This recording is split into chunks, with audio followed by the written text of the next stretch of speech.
Galas are terrible to plan. Anyone who says otherwise is likely in their post-event glow. But plan them we must, because for new donors, galas are low-risk ways to get to know your mission. A well-done event is a really effective reputation builder. They're also a great moment of pride and community for existing donors. So we dread galas and the 6 months of planning they bring, but we do them anyway. That's where RSVPify can help. RSVPify has been partnering with nonprofit organizations for the last decade, helping them create seamless event registration, ticket and table selling, and check-in experiences. Plan your gala, instill donor confidence, and raise more funds for your mission with RSVPify. Get started for free at rsvpify.org. That's rsvpify.org.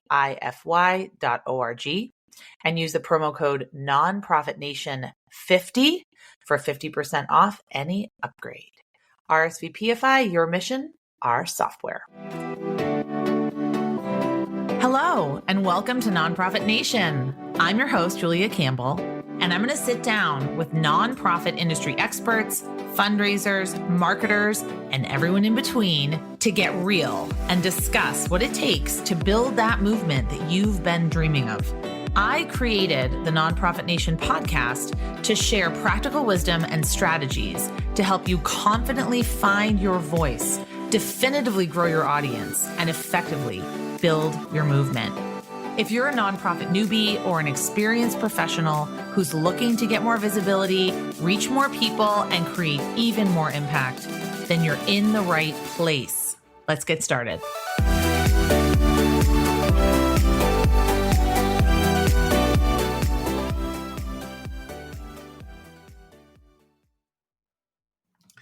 Hi everyone. Welcome back to Nonprofit Nation. I'm your host, Julia Campbell. Today, the topic, using a social enterprise model. Now, we know that fiscal sustainability for nonprofits is crucial, but social impact is at the heart of nonprofits. With the social enterprise model, how can we ensure that our organization prioritizes its social mission while maintaining a viable business? And my guests today are Quilen and Hannah Blackwell, the co-founders of Southside Blooms, an off-grid flower farm youth social enterprise where participants convert vacant lots into commercial flower farms using solar-powered rainwater irrigation. And this creates jobs for young people on the south and west sides of Chicago. So I won't go too much into their story. They're going to talk a lot about how they came to be and how this sort of social enterprise model came to be. But I just want to welcome Quilen and Hannah. Thanks for coming on the podcast. Oh, yeah. Thanks for having us. We're looking forward to it, Julia. Great to be here. So let's see. I mean, I know that Quilen, you have a background in environmental policy, and Hannah, you have a focus on justice studies. So I guess I would throw it maybe to you, Hannah, first. What initially drew you to creating the social enterprise model for Southside Blooms? And you can even go back into what inspired you to create Southside Blooms. Yeah. So I would say that one of the main reasons that we went to a social enterprise model was early on, we knew we wanted to make a difference. We knew that we wanted to make an impact. And, the natural way to do that was to start a nonprofit. But we really spent the first year doing a lot of research. And what we found was that just there was a lot of burnout. There was a lot of, it felt like, mission creep where you were, having to kind of chase the money. And so the mission was starting to become a little more vague or change, just out of survival, wanting to keep everybody, keep the organization alive. And we really felt like that was something that we wanted to avoid. And so we were looking for ways that we could be sustained, without having to do all of those traditional things. while at the same time still being able to focus on solving a problem and solving our mission. And so it felt like the social enterprise model was going to be sort of the perfect combination of having a lot of different sources of revenue coming in combination with really being able to still solve that problem. So I think without that early research that we did and just stopping and really taking time to figure out what model would work best instead of just doing what everybody else was doing, I think that was a game changer for us. Amazing. That's so great. And Quilen, I think I want to throw this to you. What drew you to this mission of empowering young people through urban flower farming? Because that's the mission of Southside Blooms. How did that sort of come about? Yeah, so I definitely don't have a background in farming. I'm originally from Madison, Wisconsin. Grew up in the city. So did not get into this work for passion and love for farming. I came to Chicago in 2011 to go to ministry school, and when I was in ministry school, I started tutoring at Englewood High School here on the south side of Chicago. And for me, like that was really the first time that I came face to face with urban Black poverty. Because for me growing up, I grew up in an upper middle class family, so a lot of those issues were far from my reality. Like at that point, I really just sort of felt like I had a decision to make that I could either continue to live my life largely for myself and really use a lot of the privileges and blessings I had, to just advance me and my own family, or I could really put my faith where my life is and take up my cross and follow him into the unknown and sometimes dangerous world of Southside Chicago, right? So that's really what's the impetus behind it. And in a lot of those early years when I was like building those relationships with a lot of my students and their families, one of the number one things that I heard from the youth and their mothers and fathers was this interest in having jobs, but not just any jobs, specifically community-based jobs and community-based careers. For those who aren't familiar with Chicago, there's about 4,000 to 5,000 acres of vacant land in the city, predominantly on the south and west sides of the city, which are predominantly Black communities here in Chicago. Looking at all this land, we're thinking, well, what could we grow here that could maybe build some industry? So that was really the whole reason why we even got into agriculture, got into flowers, was more as a means to stem the tide of poverty and blight and violence and crime that a lot of our youth and their families are finding themselves in, and to really break that cycle by establishing flowers as an anchor industry in our neighborhoods. And we wanted to do it in a way that was also scalable. One of the things that Hannah mentioned, in our early years of dating, was how she didn't want to be in a situation where she's only able to help like 10 or 15 kids. She wanted to be able to help as many kids as she possibly could. From the very beginning, we're trying to think of, okay, well, how can we do this where we could always take in that one more, right? When there's that kid that says, well, what about me? How can I want to work? I want to have the opportunity, that we're not in that position where we're like, well, sorry, all the spaces are filled. We can't bring you on. That's really like, the foundation of our work was, to do this in a way that would help put youth into a job that they could do, a career that they could do where they can grow and flourish, but doing it in a way where it can be scaled so that, we're not in this situation where it becomes an exclusive opportunity for only a few kids. I love that. So it can be it's scalable, where I feel like I might be generalizing, but a lot of the work nonprofits do, especially if they are struggling with financial sustainability, is not scalable. And they're not able to, really grow the program and grow it beyond a certain number of people because of the capacity of the staff or the capacity of the place where they're, located. So I think it's an interesting model and just an interesting idea. I want to talk more, Hannah, about the research that you did. I think that is so critical. What I see in my work is nonprofits or someone saying, oh, this is a cause that I am passionate about. This is a gap I see in my community. I'm going to start a 501c3. and I'm going to start a board, right? Right. Yeah, Right. so that's what you saw too. Right. So tell me more about the decision making and the research that you did, and how you came to create this clear social mission, but also avoid that trap that sometimes very well-meaning people fall into. Right.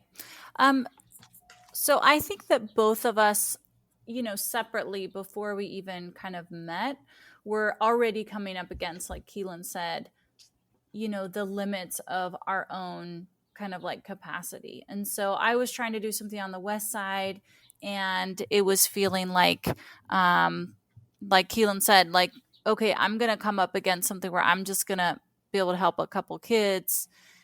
And then, but is that really solving? What about the kids coming after them? What about like there was a 16-year-old in my building, and they would come over after school and whatnot, and she had a baby, and it was like, okay, well, what's the world going to be like for her baby?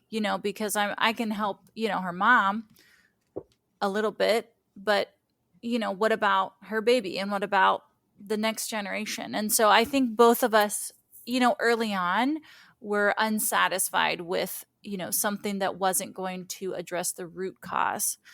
And so when you're looking at, addressing the root cause, you have a chance to actually impact, a neighborhood, a city, a nation, so you're able to kind of like think bigger when you're actually going to, you're actually looking at more like the root cause versus like this group of people, maybe necessarily. So I think, really kind of stepping back and doing that, was really important. So one, just saying like, hey, what's the root cause that we want to affect, that's going to, have a ripple effect for all these other things, and going to positively, affect those because we're addressing kind of the issue. And so then looking at the issue is poverty. Then for us, it was clear that it had to be jobs, right? And so, we just kind of like did these step-by-step, this step-by-step process. And I've definitely talked to nonprofits, or we've talked to nonprofits that have said like, oh yeah, sure, I'd love to add a social, more of a social enterprise, component. And I think that definitely can help. But I think also just what helped us was baking it into sort of who we were and how we were going to run our nonprofit. So we talked to a lot of different organizations, what they were doing, what their struggles were. And so really a lot of our research was just going out there and actually, talking to people who were already trying to do something and learning from it, and just figuring out, is there a way that we can do something different? And instead of, sort of pinpointing a small problem, again, can we just go to the root issue? And in that way, able to impact a larger group of people, larger, just make a larger impact. How many, so you serve youth specifically, which ages, and how many would you say you serve in, like, is there a cohort? Is it a year-long program? Yeah, so our program divided into two different tiers. We have our K-8 after school program, where we more introduce youth to agriculture and floriculture, and the whole point of that is to really plant the seed of that being a florist or being a flower farmer can be a viable career path. Then we have our workforce development program, which it targets ages between 16 and 24. And for that's where it's more hard skilled job training, where we will train them to be, basically professional florists, professional flower farmers. Our program is not term limited. So, the whole point is for us to be those jobs and those careers here in the community.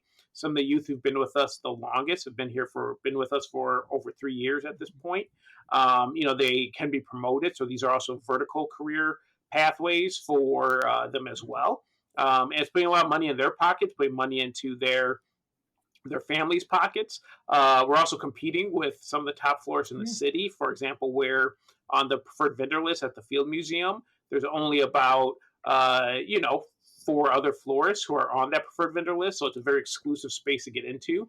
Last year, actually, we did a wedding at the Field Museum, and the budget just for flowers was $25,000. And our youth, like, they knocked that out, so this is definitely, we're definitely in the big leagues here, in terms of the type of work that we're doing and the way we're preparing our youth to be able to perform at the highest levels in our industry. Wow. That's incredible being on those preferred vendor lists. I just know when I worked in catering, it was so important to get on those lists. Yeah. But also you can see that the youth will, my daughter goes to the technical high school here. And she is studying dental assisting, but there's a huge agricultural program, and people, I don't think, really realize that it is a viable career option. And there's a lot of different ways that it can go. And like, it is incredibly competitive and can be very lucrative. So I think it's so great to show, especially if you're in a city, to show kids and to show people that this is something that you can really build a business around. So my next question, do you receive any grants or donations? Because that's typically what a nonprofit would do, or is it mostly all flower sales? No, yeah, we do. Yeah. So I guess kind of get into the nuts and bolts of how our model works from a financial standpoint. So we do receive, a lot of private grants, foundations, individual donations. We do get government funding. And the way we treat that funding is the way a startup for-profit would treat investment capital. So we'll take those grants and donations and we'll invest those into infrastructure like farm build out, building out new flower shops, new equipment, that kind of stuff. And then we will, use the proceeds from our flower sales to then pay for the ongoing operating costs of like our staff and our youth. So that's how we're able to make our program financially sustainable. And kind of getting back to like what Hannah was saying in terms of like, that first year. So we started in 2014, before Hannah and I were married.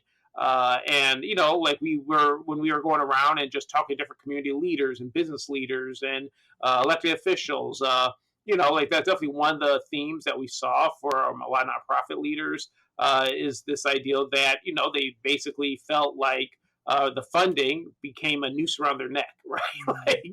I can vividly remember this one conversation we had at it was like this teen living center where, they basically did transitional housing for teenagers. And every year she had to like raise like $3 or $4 million, right? And just like the stress on her face, and just to serve like 15 or 16 kids, right? And I remember like coming out of that meeting and just looking at Hannah and just say like, man, I don't want to be like that when I'm like 60 years old, right? Where you're basically just every day you're just out there just trying to hustle to raise your budget every year, and it feels like you're always starting from zero, when January 1st hits, right?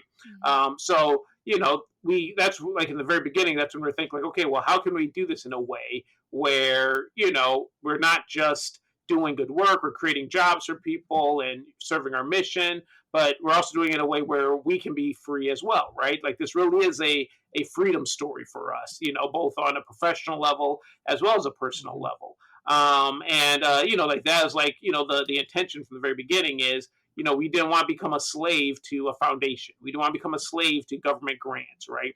We didn't want to become a slave to individual donors. So let's use the money that they give us, put it into infrastructure that, can then turn, make a product, in our case, flowers, and treat it like a real business with high standards. And that's very competitive in the marketplace. And then that'll give us the freedom and the flexibility to pursue our mission how we see fit.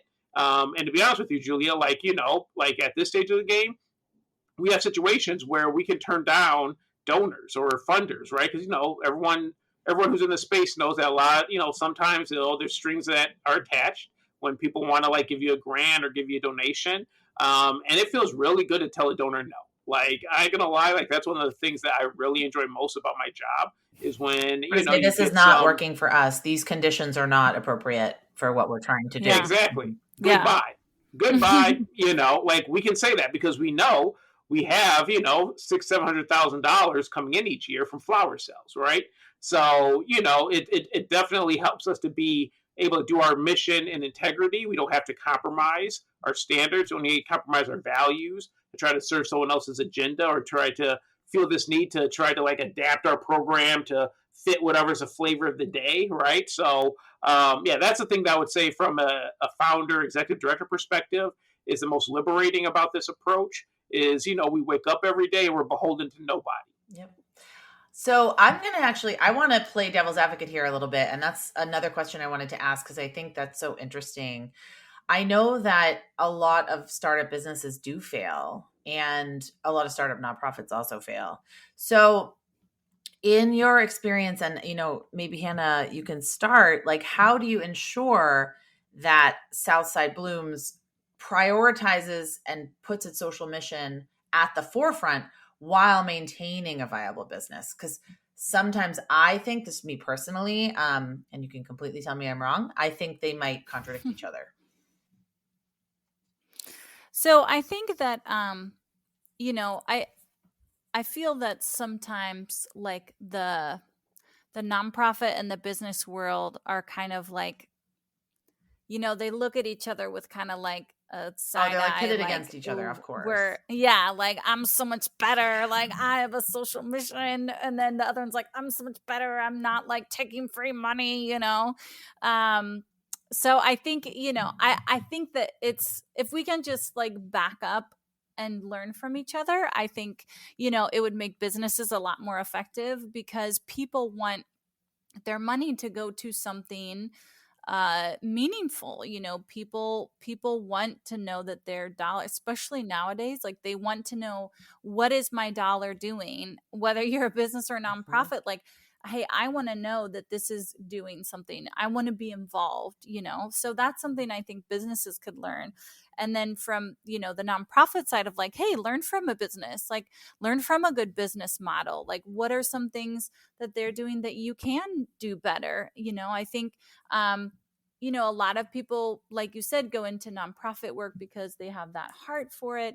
But you got to be a little cutthroat. Business people, little cutthroat. And, if you have hired some people that, aren't performing, that aren't doing well, you may have to let them go. You may have to take some of those lessons from the business world to really make sure that you are staying sharp with your staff, staying sharp with yourself, continuing to learn, not get complacent. So I think that sometimes I feel like in the business world, there is a little more paranoia about failing that I think in the nonprofit sector, you don't want to be paranoid, but, you could take a little bit of that edginess. I think you could learn from the other. It could really benefit you, I think, to make sure that you are, doing those things that you need to do to continue to be successful. Quilen, I'll let you jump off that because I don't think I answered the full question, but I'll let you take it away from there. No, I think Hannah's a spot on, with what she's saying. I think so the way we like to think about it is, okay, let's say you just, let the nonprofit, for-profit, nomenclature just fade away, right? And just ask yourself, okay, like at the end of the day, what are we really trying to do here? We're trying to solve a problem, right? And, the for-profit world, they're trying to solve a problem, from one perspective, right? Like, yes, they're making a product, but like the reason why you're paying money for that product is because it's adding some sort of value to your life, right? So, the reason why, like say someone may shop at Whole Foods is because, you need a convenient place where you can get, healthier foods, not at an affordable price, but, Or your daughter texts you repeatedly and says, please get me sushi from Whole Foods until you just break down. Right. Depends. Yes, those of us with kids know that struggle too. But yeah, where it's like, okay, they're solving a real problem for you, right? Or if you're on the nonprofit side and, let's say you're dealing with something with like mental illness, right? The idea is, okay, where the reason why you're getting funding is the hope is that you're going to go out there and you're going to help to, help people who are dealing with like mental illness and mental health struggles and that kind of deal, right? So, the way we just kind of look at it is like, okay, well, what type of problem are we trying to solve here? In our case, we're trying to solve an economic problem, right? So, since we're trying to solve primarily an economic problem in the inner city of Chicago, it would be foolish for us to just totally ignore the for-profit world and the business world because, well, you know what? That's at the heart of economics is usually business, right?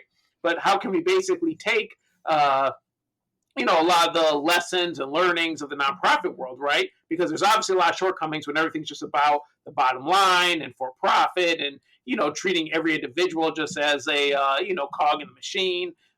So like, how can we also do it where we're like, bringing people who normally wouldn't be in the workforce, bringing them back into the workforce, right? How can we create a work environment where people are feeling dignified about their work and, they feel like they're being paid fairly and, being valued. Like in our case, we basically try to, find a blend of, both for-profit and nonprofit strategies and then, adapt it for our context to solve that problem. So, from our standpoint, nonprofit, for-profit, it's really just a legal structure at the end of the day. But, the model is something that can work either way. And, let's be honest, you do see, for-profits bending to nonprofits, right? Like, the social enterprise is largely, inspired by nonprofits, or for-profits trying to adapt to like a nonprofit world. So, I think like if we look at it as like, okay, what's the best way to solve the problem and not necessarily trying to look at the divide of for-profit, nonprofit,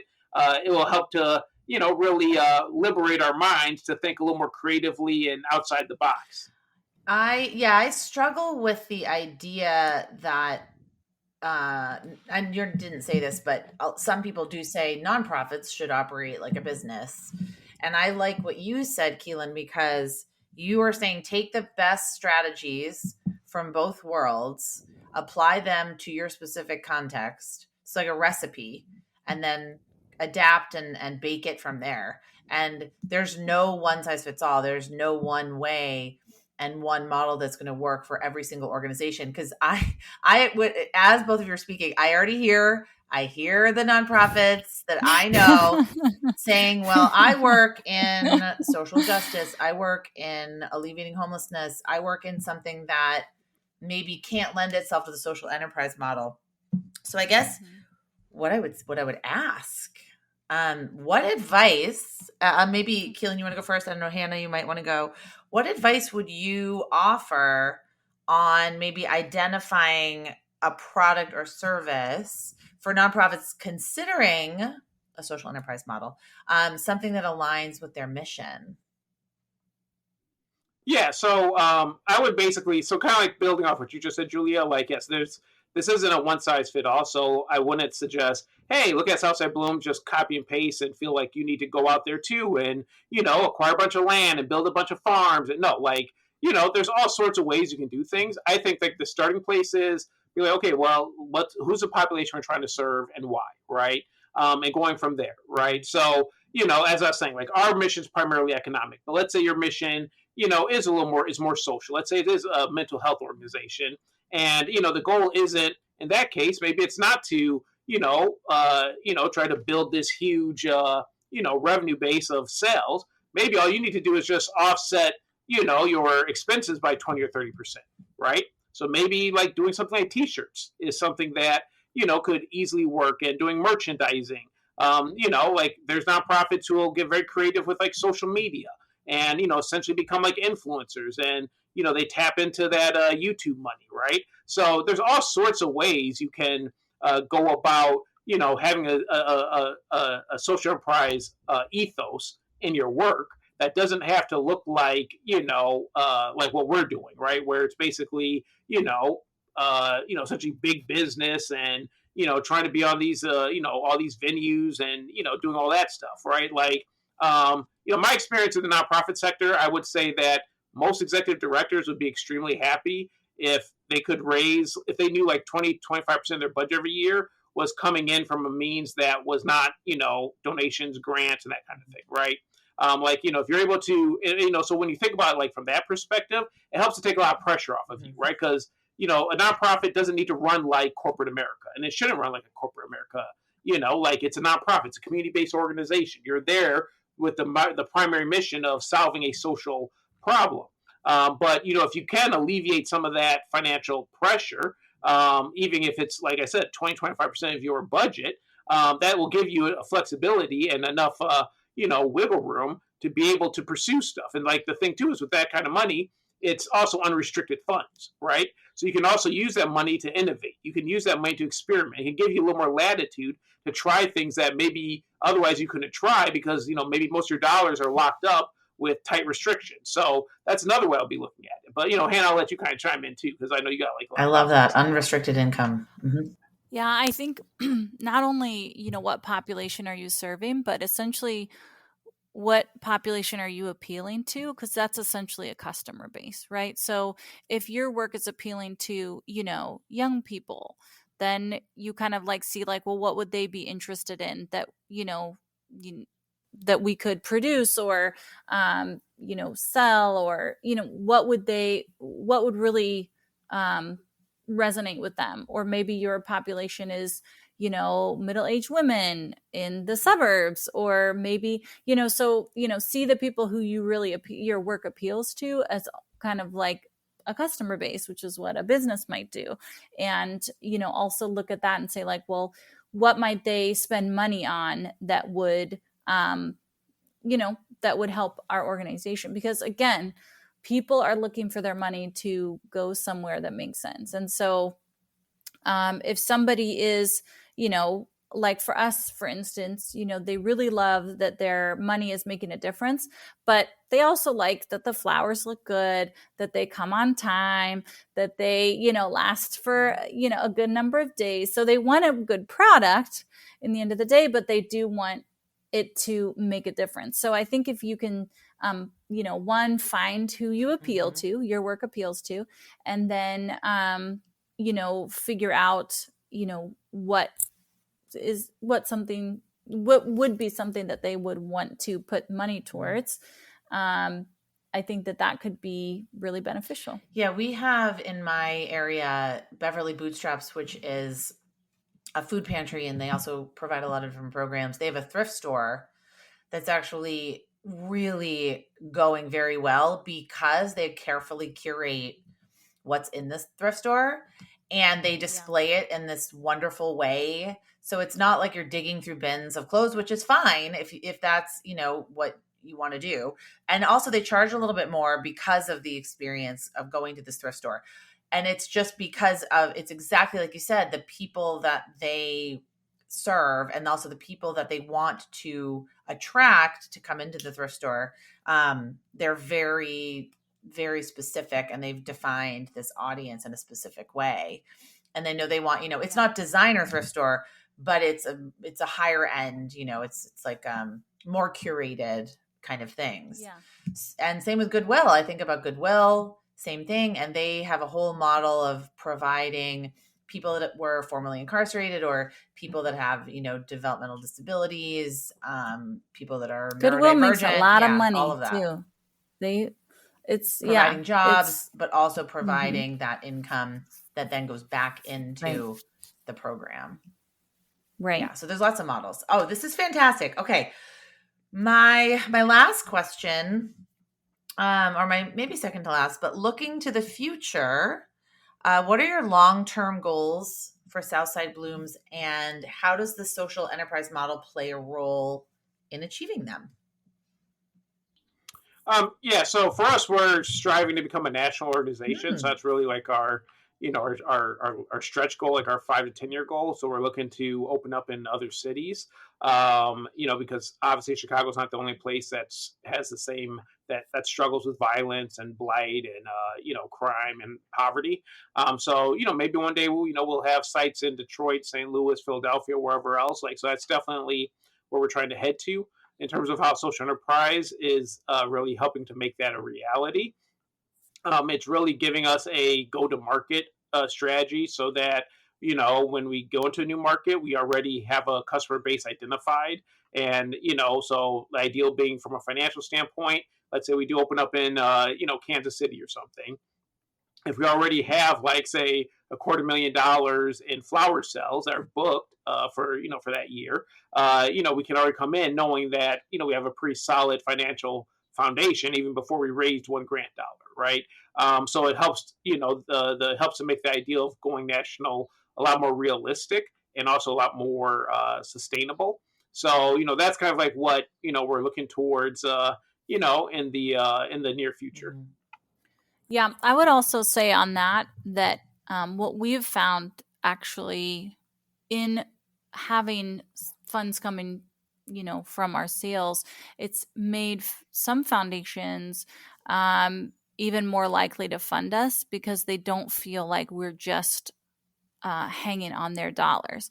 So if you think about, a foundation, they're trying to fund things that aren't also that they feel like are going to make an impact, but also are going to be around, right? So you don't want to put a bunch of money in something that then fails the next year.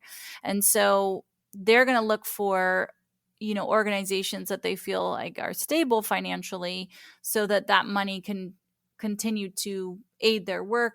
And if you have money coming from, like in our case, flower sales, we've actually found more foundations willing to give us money because it makes them feel more secure in the fact that we are going to be doing something and we are going to continue. So I think too, when thinking about going into other cities, even approaching, local government officials in those cities or those neighborhoods, we can come in without saying like, well, we could do this, but we need you to give us $1 million to be able to do it. We're coming in saying, hey, we already have funding that can get this started. We just need you to partner with us in these ways. And they're much more likely to go ahead and say yes to that. And so it's going to really benefit us being able to have those doors open to us because we're not so dependent on them. They feel like we're coming in with something as well. If I could also just build, if I could build off what Hannah just said, because that's actually a very astute point that, actually really surprised us is that as our, sort of social enterprise has thrived, the grants have also increased in donations. And one of the things I think we've discovered is that a lot of these, donors and a lot of these foundations, they're ran by business people. So, like that appeals to them, when they see that you have some sort of business thinking to your approach in solving your mission and executing on your mission. Now you're speaking their language, right? And then they feel a little more at ease with supporting you because like you can talk in a language that they're comfortable with and that they've seen work. So I think like just like that familiarity with a lot of donors, with a lot of foundations, to be able to show that hey, we're thinking about this in a financially stable way. We're thinking about this using some sort of business skills and business mind, makes people want to open up the checkbook a lot more easy. Those are some great points. Where can my listeners find out about both of you and about Southside Blooms? So you can go on southsideblooms.com and that will show you our shop page, but also our about page, kind of who we are and what brought us to the work. And follow us on Instagram at Southside Blooms. We try to do a ton of behind the scenes stuff because it's really important for us. Love a good behind the scenes on Instagram. People know that. Yeah. It's important for us to show, especially people who are spending money on our flowers, that the youth really are doing the work. It's not just, that they're kind of shown in the front and we have a bunch of florist staff, in the background doing everything, but they really are the one doing the designs and really creating these, beautiful pieces. So it's one of my favorite parts, is that we are able to show, the youth in action and really put them at the forefront because this is really about them. And it's really about just highlighting their creativity and their talent and just also changing the narrative of what, exists about the South Side of Chicago, just really putting something out there that can challenge that and show, that we're making a difference. And it's really the youth that are doing it. So important. Love it. Okay. So Southside Blooms, thank you so much, Quilen and Hannah, for being here today. I really, really appreciate it. It was fun. Yeah. Thanks, Julia. Appreciate it.